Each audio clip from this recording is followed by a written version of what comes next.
All right, good evening, everyone.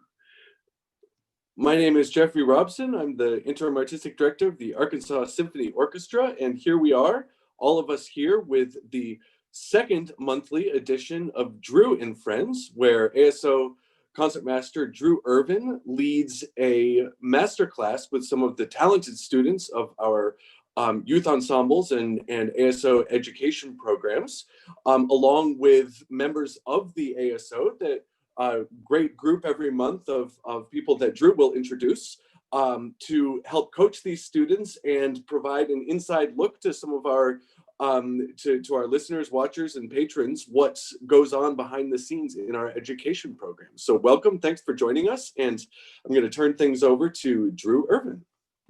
Thank you so much, and hello out there in the interwebs. Thanks for showing up to another episode of Drew and Friends. And I first off want to introduce my the other ASO faculty who are here tonight. I'll just start in the order of the people who I see in my vision. I see our fantastic principal cellist, David Gerstein. Thanks for coming. And then I see our principal harpist, Delisa Coffey. And then I see our concertmaster, Kirill Laskarov, and our principal clarinetist, Kelly Johnson. And I was introduced by Jeff Robson, our interim artistic director and violinist extraordinaire. We're really excited. We've got five wonderful students tonight. And just like Jeff said, it's just a little peek behind what it takes to build a young artist. So we are going to dive right into listening to some beautiful music. And first, I'd love to introduce Isabel. Hi, my name is Isabel Crawford. I'm a student of David Renfro. I live in Little Rock, Arkansas, and I attend Little Rock Central High School, where I'm a senior. And today I'm going to be playing Mozart's Horn Concerto No. 4, the first movement.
Great job, Isabel. It's so nice to hear you play horn again. You know, just so everyone knows, Isabel is also a fantastic violinist as well, and has switched back and forth over the years between the sections in the youth orchestra.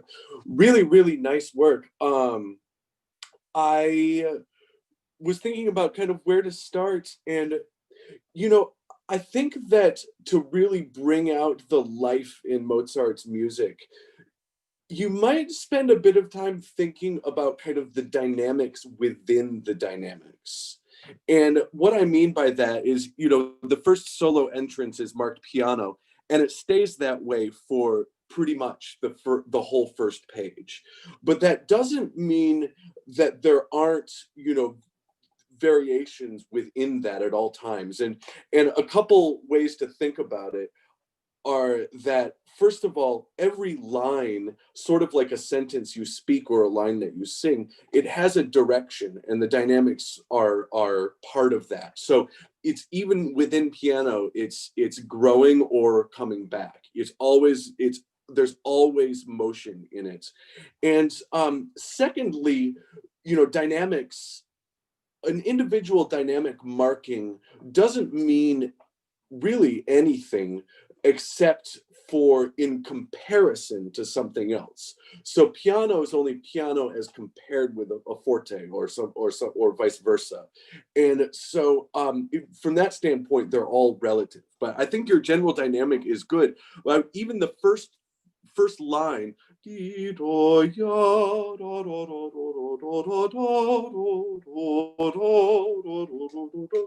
much as you would speak something, I think you can give it a little of that give and take dynamically, and it will really bring your playing to life. Do you want to just try that opening maybe one more time, and then we'll let see if anyone else wants to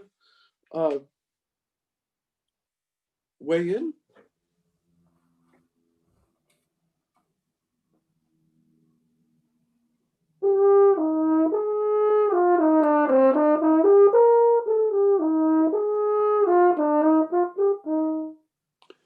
Very nice. Yeah, really, really. And that had so much more kind of character to it. And I think it sounded a lot more like Mozart. Good. Yeah, let's see if anyone else wants to jump in here. David? I was just going to piggyback on what you were saying, because that was my main comment as well. But sorry, there's dogs behind me right now. Hey, girls. That I was just going to say exaggerate, because whatever we are planning in our heads is not always communicated to our audience. And especially one of our biggest challenges on Zoom is that dynamics and shapes often do not come out very clearly. But if we can hear them through a Zoom call, that means you're doing an amazing job. And I'm going to jump in and support both of what they said. I really loved it when you went back and you, a quick question. How nervous were you when you started? Probably about the average amount. Average nervous? Okay, great. That's great. She's like, I'm a performer. I get nervous all the time. So it's an old friend.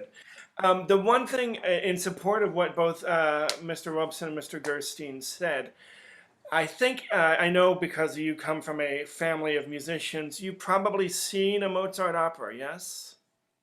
Yeah. Every time, any Mozart I ever play or hear, I think of it operatically. The gestures are bigger than life. The characters are more of, if it's a happy character, it's not just happy, it's happy. And if it's a sad character, it's much, you know. So in this case, can I just ask, what do you think this opening character is? Probably, good-natured. Definitely positive. Great. Yes.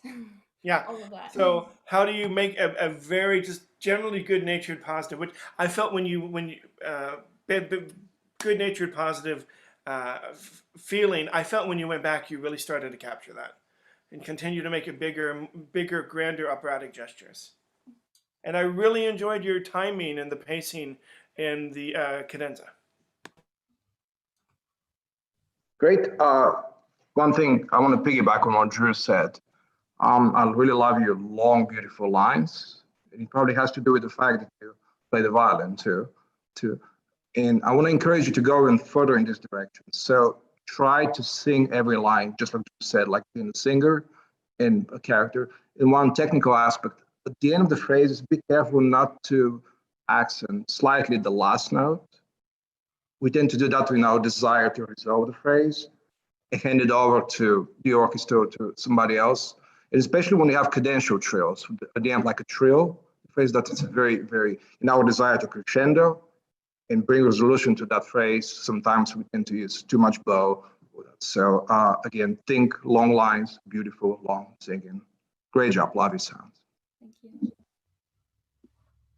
I'd like to hop in and say that I definitely like that phrase. The last time you played it, I think you had some really pretty phrasing in 97. Old person I, sorry. I thought that you were following kind of the shape down. Ba-dee-da-dee-da-tee-da. I thought that was really nice, and I think you can exaggerate that as well. And only one little technical thing.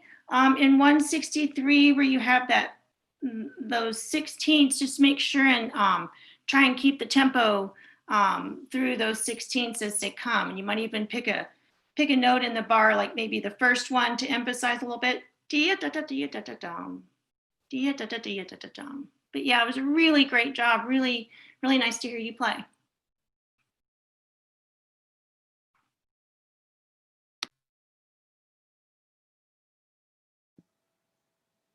And anyone else? We're doing pretty well for time. That was, well, thank you so much, Isabel. And we are now going to move on to some awesome violin music. Appreciate your time, Isabel, and your great playing. And I'd like to pass it off to our first violinist of the evening, Chloe. Feel free to introduce yourself. Hello, I'm Chloe. I'm going to play about the first half of Monty Chartis. I study with Jeff Robson. I live in Conway, go to Conway High School. I'm a senior. Yeah.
Hero? Hero, you want to go first? Just a second. I'm having some technical problems. Can you hear me okay? You're back. Okay, that's great. That's great. Okay. So I enjoyed working with you so much with Bob, and you just amazed me every time I hear you play. Sound amazing, better and better. I can tell that you really enjoyed the piece, and you really like it a lot, a lot. So I want to encourage you to be a bit more careful with a few tiny details. So the small notes, to me, the small notes are just as important as the big notes. The big notes, and when you have small notes, like I think it ends the C major.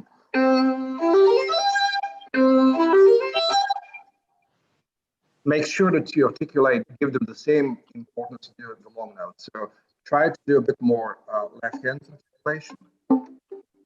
But never underestimate how important it is. And also make sure you articulate them with the bow when you practice. So they can be heard. They can be heard really well. And that's very important. Same in the fast section. We have the grace notes at the beginning. So try to give them some more time, even if you have to cheat and just start them a bit earlier.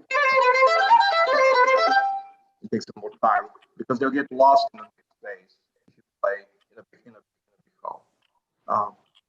And one interpretational thing, I think it'd be nice if you try when you repeat something, when you take a repeat, to give it slightly different expression. It doesn't sound exactly the same. It can do so much dynamics and stuff. Really typical example, the fermata that you have in the middle. So you can take more time, maybe the second time, and take the time to speak and narrate each of the small notes.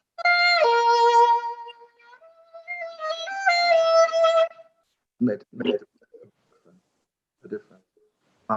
One last technical comment. I think it's nice in the fast section if you practice with a bit less bow pressure and allow the bow to bounce a bit more.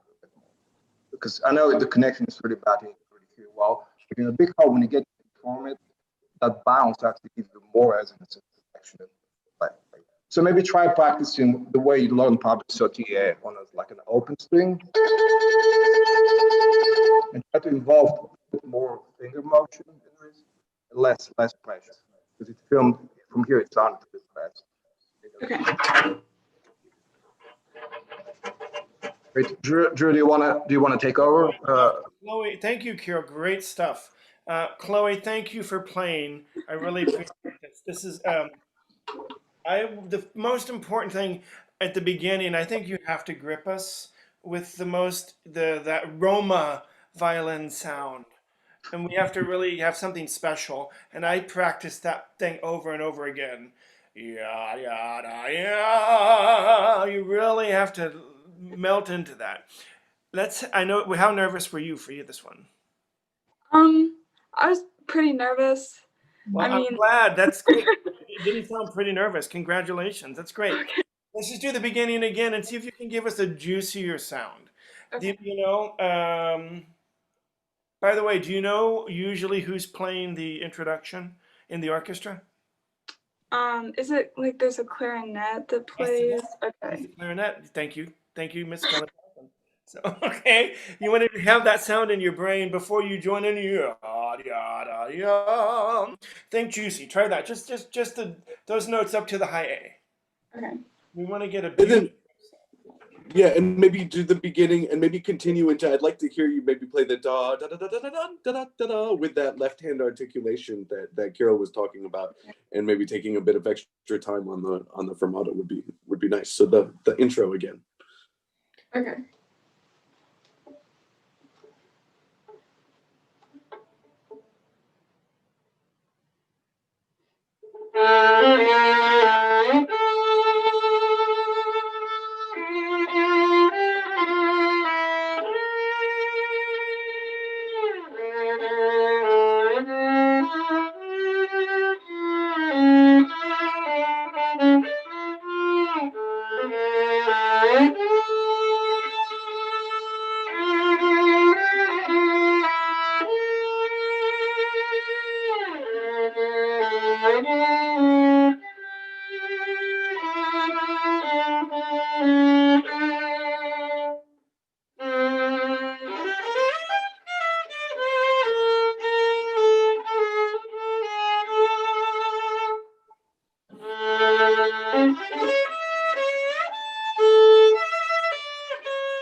Thank you, Chloe. That's so much better. But I wouldn't would not be afraid to connect. And by the way, I feel like you're doing. I want the third finger to come down on the way up. Will help you with that Roma sound. Try that again, even juicier and connected. Don't be afraid to just give us a little gutsier. Try and break my heart immediately.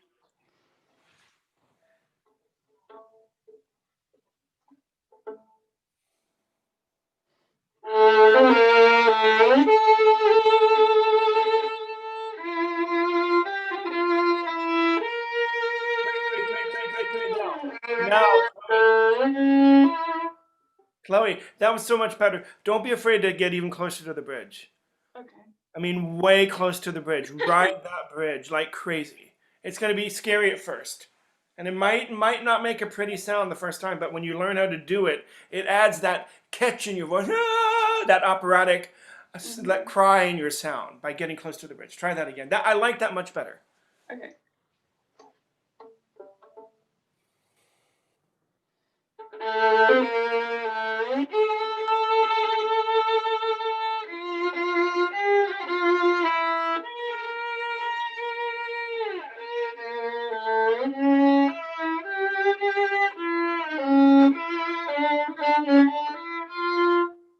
Thank you. So much better. Anyone else? Second, Chloe, I love the way you did the first one, the C7. Second one, I think, can be just as relaxed.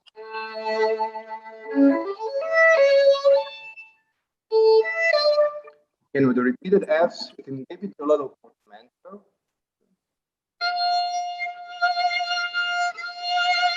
Give it a little power. It's a very, very old school style of play. All right. Thank you so much, Chloe. Good, great note to end on, Kirill. And thank you for playing, Chloe.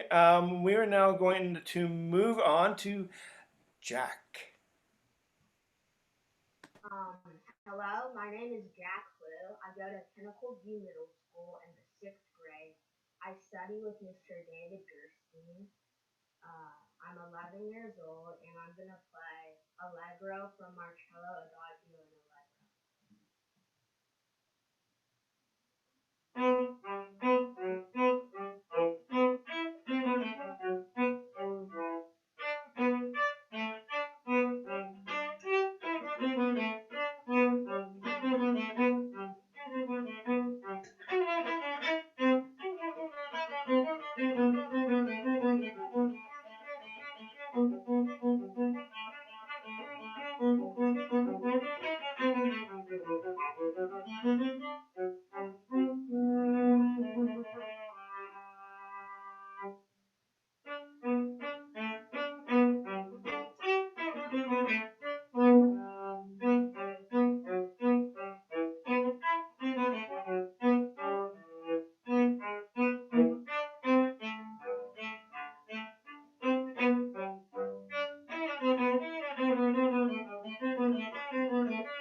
Great job, Jack. Thank you for playing. I really appreciated, I could hear the fortes and the pianos that you did at the very beginning. I feel like we could hear maybe a little bit more, but they're there, and that's really exciting to hear.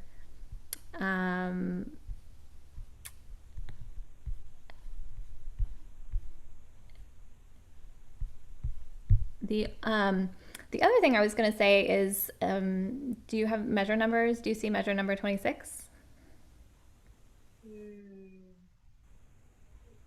Yes, ma'am. Yeah, you might take a little bit of time coming out of that trill, and be careful not to rush the 16ths coming out of that. So,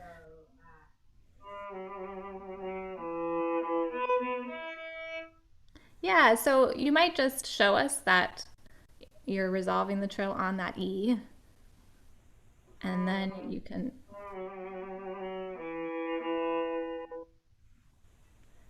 yeah, and then you can start the next, and then you can move into the 16th notes. And be careful not to rush through those 16ths. But yeah, great job.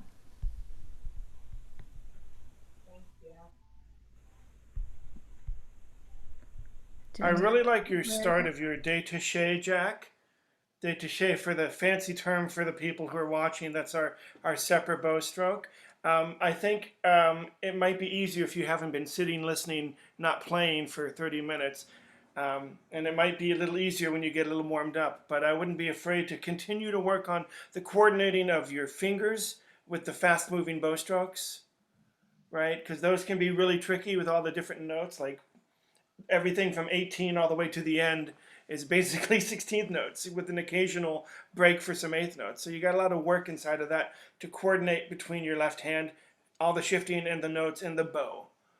Do you know off the top of your head some devices or practice techniques that you like to use to help with the coordination for fast notes? Play slow. Play slower. Sorry? Play it slower. Love to play it slower. Great. Playing it slower is fantastic. If you're going to do it slower, I would probably suggest it with a metronome. And then, has anyone ever mentioned to you playing things with different rhythms? Like instead of playing da da da da da da da da dum ba dum or da dum ba dum, yes? Yeah. Your teacher's nodding his head. Yes, So I think it's been mentioned, right? Yeah. So you continue to do more work. I usually find out it takes more work than I thought at the beginning to get the coordination between the bow and the left hand. Because this guy wants to do this thing and this guy wants to do this thing, and when I'm putting them together, it's tricky that way. But I really liked. I could hear your musical impulse and your phrasing. That was really nice. So I appreciate that. Anyone else? I'd like to suggest another practice technique for those 16ths. First of all, well done. I really enjoyed hearing you play that. A practice technique that I like that mixes up the rhythms, I use the one that Drew mentioned, but I also like to, when I have groups of fours, hold the first note out long, bum, ba ba ba bum, ba ba ba bum, and then the second note long, ba bum, ba ba ba bum, ba ba bum, and then the third long, ba ba bum, ba ba ba bum, ba bum, and then the fourth one, ba da da dum, ba da da da dum. And that way you're doing it fast, but in short little spurts. And then you've done all of it fast by the time you're done. And that one can really smooth as well. Yeah, keep up the good work. Thank you. Welcome. And Jack, just make sure that you're finishing off those phrases. It's the 8th notes before an 8th rest. You tend to play them too long and with a lot of vibrato. Think tapering off a little bit rather than accenting. Okay.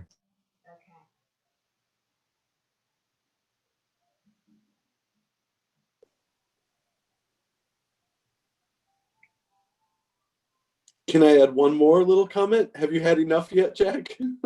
These are great, great comments and great practice techniques. But since we've spent all this time talking about your 16th notes, and ways to get them more even, better coordinated with your two hands, I would just add to that, when you do these different practice techniques, really making sure your bow is in good contact with the string. Like it should always feel a little bit of friction, a little bit of resistance. The bow should never skate over the string without making the string ring. so to speak. So that gives you something really solid to listen for while you're doing these exercises, which are all really, really valuable practice techniques. So really watch that contact point, which is where the bow touches the string. But great work, Jack. Thank you. Well done, Jack. Good job. Awesome. Well, thank you, Jack, for your playing. We're going to move on now. It is time for our young harpist. Lydia, if you would like to introduce yourself, and thank you.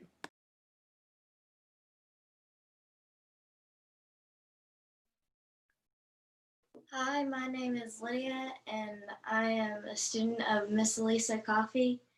I live in Conway, Arkansas, and I'm 11 years old and in 5th grade. I will be playing Stars by Susan McDonald.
I can speak first on this one if you'd like.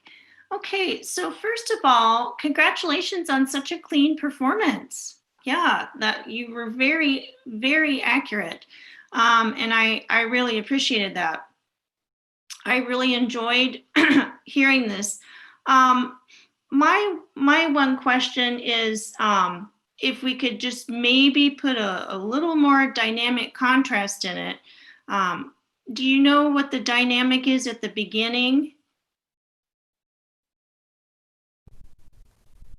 There's not really a marking for an opening dynamic, so it's kind of up to interpretation. Gotcha, gotcha. So were you thinking maybe louder at the beginning? So when you got to the pianissimo, it could be softer maybe? It's kind of fun to not have something written down so you can make up your own, isn't it? Yeah, so that would be my one suggestion, is to maybe decide where you might want to put some contrast. It's really very well prepared. I enjoyed it very much. Lydia, I'm just so excited to hear you, because Lydia's one of the, along with many other people here, I think I heard Jack this summer and Harmony this summer, who were in the practice room. And hearing your musical growth has really, it's been nice. You've got more to say now. So congratulations on that musical journey.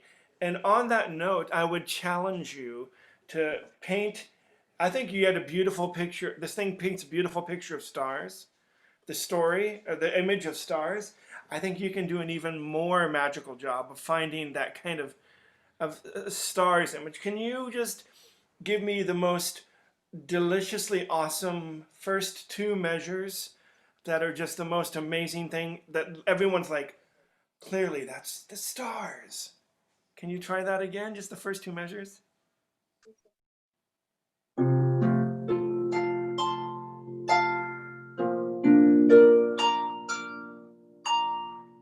Yeah, that already feels better. Yeah. And also the same as the other kids who just been sitting there waiting, you're a little more warmed up now. So don't be afraid to, if with the mute on, you could have tinkered like Harmony's warming up. Good for her. But I really like that. Explore more as much character and imagery as you can for the different changes. So may I ask you, if you're stars, what's happening when you have the glissandos? So the left hand is the melody, and Right? the glissandos are kind of like the extra shimmer off of the stars. Well, can I throw an idea in? Can I give you an image? Can they be shooting stars? Can you imagine dum bum like ooh shooting star? It makes it more fun, and maybe you can't. Maybe we're so busy playing that maybe you don't pull that up. But can you paint a picture for us? It's kind of like that idea. So toy with that. You can try it now if you want, or you can toy with it later and show your teacher and see if that helps you make an even more fun or more musical image. Because it's it's not just stars. It's like shooting star. Make us see it with you. Can I jump in with a little idea that I think might help make those shooting stars twinkle just a bit more on those glissandos? Well, before I say it, I want to repeat what Kelly said, that such a beautiful and clean performance and really, really, really nice and enjoyed it so much. On these glissandos, I feel like they would have a little bit more spark to them if we heard a little bit more from the first note of the glissando and the last note of the glissando. And so I hear a lot of the middle, kind of special part, but I'd love to hear like just a little bit of the first note and the last note. And I was gonna ask if you might actually play that for us one more time.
Beautiful. Good job, Lydia.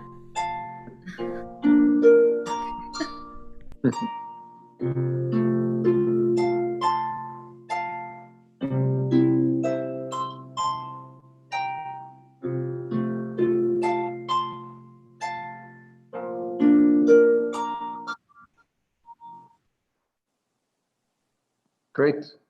Can I say one more thing? Can I say add one thing? Do we have time, Drew, for one more thing? Of course, go ahead.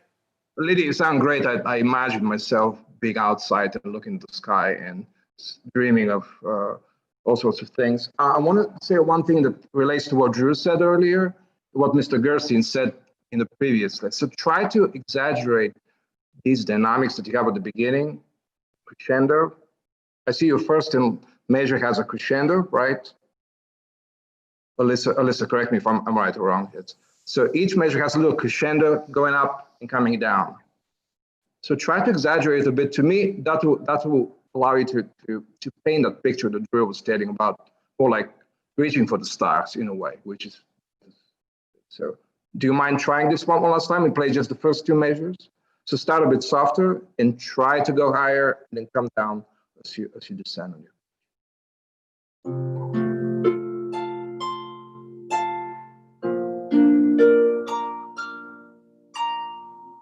The first one was really good. The second one needed a bit more on top, I think.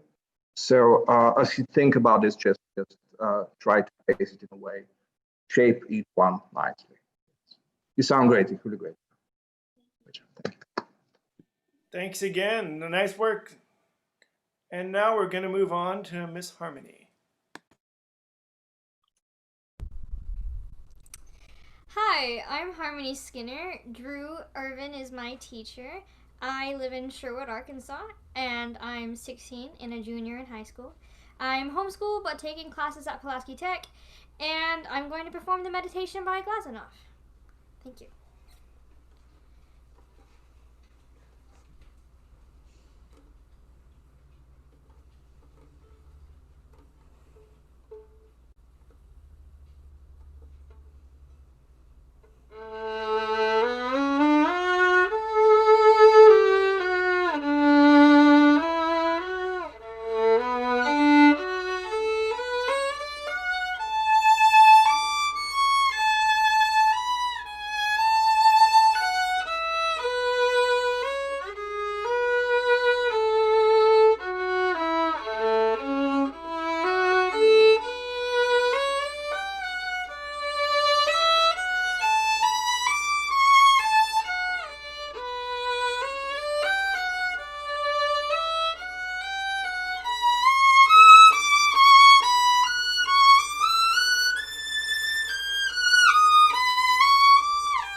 Oh, can I talk?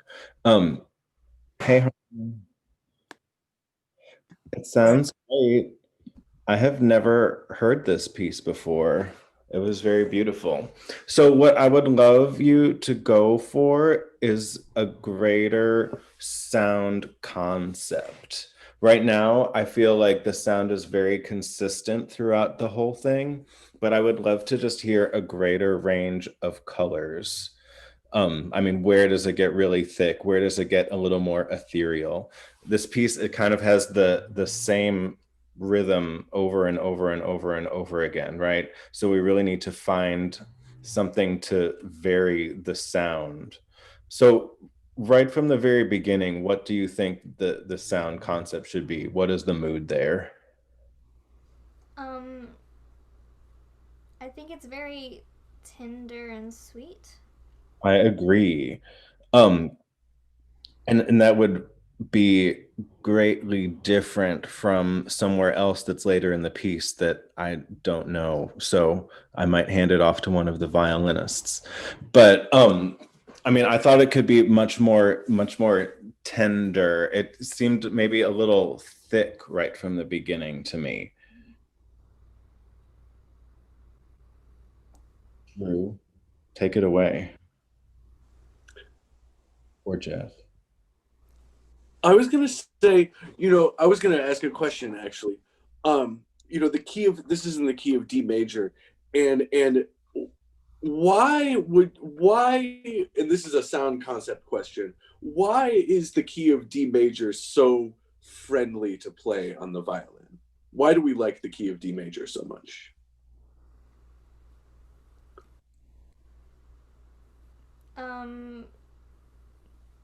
Because there's only two sharps.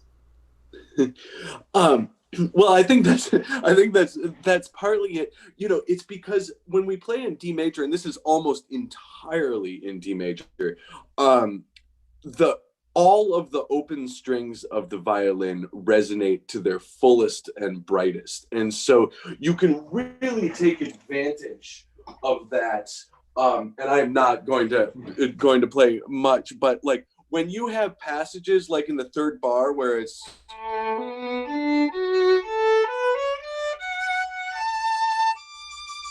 if you can connect those notes in a way where you can hear all four strings on the instrument kind of ringing simultaneously with that open violin sound, you'll really start to get some of the contrast in colors that I think that David was talking about. So listen not just to like the individual note that you're playing, but how they connect to each other and how they make your open strings ring. And I would maybe play a little bit from the beginning. My other general comment is when you get up into the upper register, I think you can really let your vibrato go a little bit. I'm looking at the music and it's very small on my phone. So, but like, when it's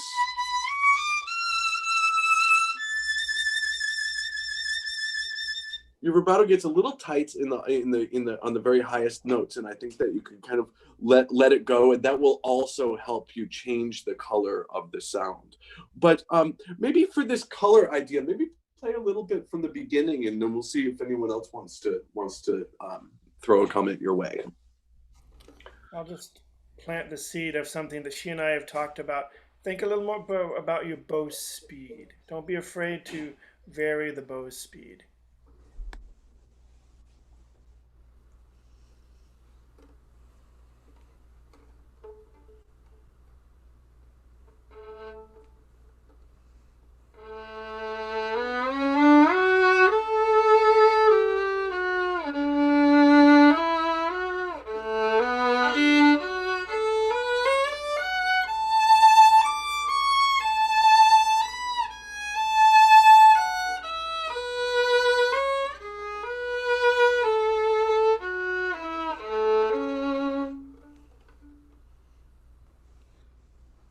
It's really nice. Will you do it one more time and keep that vibrato going through the notes? Use the vibrato to connect to the next note. The vibrato is something that happens more in the second half of the note than in the first half of the note, if you think about it. And that way you really preserve the line. Try it one more time.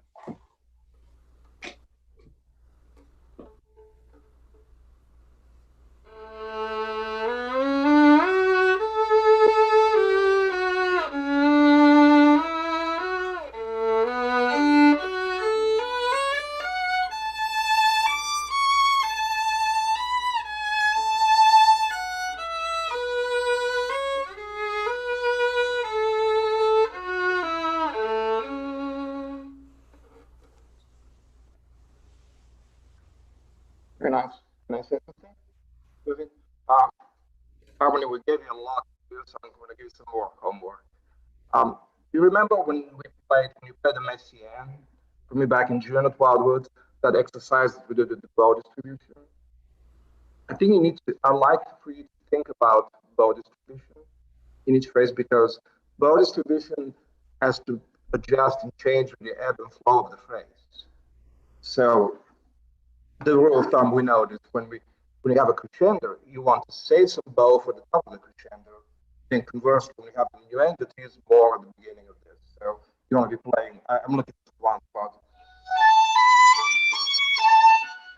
So if you play, don't sound like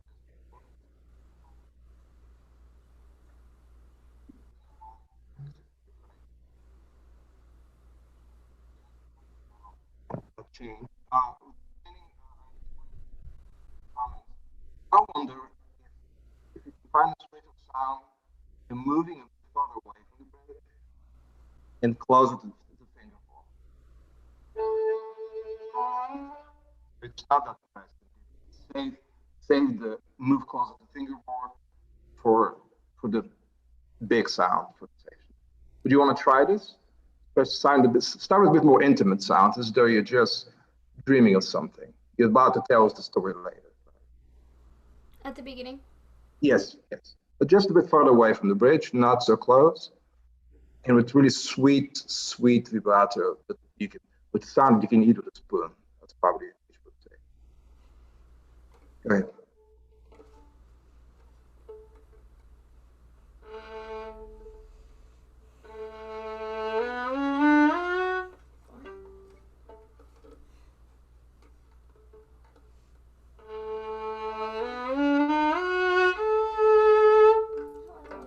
One more time. One little advice, start the vibrato before you start playing. It's at least one beat. Make sure the finger is already going. The moment you touch the string is already vibrating, and that will help a bit.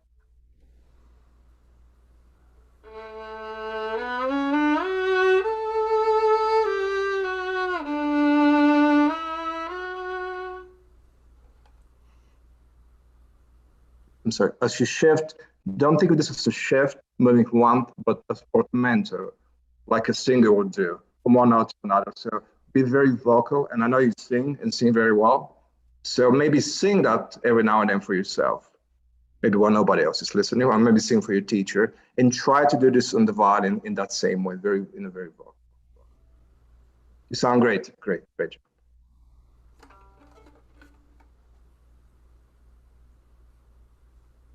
Anyone else? We're getting close to our end of our time. Drew? Mm-hmm. Do we want to maybe offer some advice for harmonics at the end? I feel harmony, I feel like you're pressing, from here it sounds like you're pressing too much with the left hand. That kills the vibrations of the string. The harmonics, so that's why they're not speaking. Yeah, just one electron, one atom of your finger string is all it needs for the high notes. It should feel completely different in the left hand and in the right hand as you play the harmonic. Two completely different ways of sound. I'm sure Mr. Robson will jump on this. And I was going to say flat bow hair for the harmonics. Okay. Will make it speak, but absolutely, yes, exactly what Carol said with the light left hand, and then just cheat a little bit flatter bow hair makes the harmonics really work. I'm loving this musical journey with you, Harmony, because this has been a piece that, as a teacher, I can say there's been an amazing discovery, a journey of music that she already has inside of her, and she's really finding some beautiful stuff to say on this, Anyone else? One last? All right. Well, thank you. I want to thank every single one of the amazing young artists. Thank you, Harmony and Chloe and Jack and Isabel and Lydia.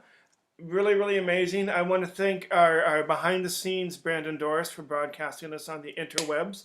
And thank you for anyone who checked in out there. And as always, thank you to my amazing colleagues, David Gerstein, Kira Lescaroff, Elisa Coffey, Kelly Johnson, and Jeff Robeson. And I can't wait till you guys come back in November. We've got some fun stuff. Hopefully we're going to have a trumpet in November. And of course, more violins. But we'll get some other instruments in there for sure. And my last note, I want to say thanks again, ladies and gentlemen, and students. Go practice, but with purpose, please. Have a great night, gang. Thanks. Thank you, Drew.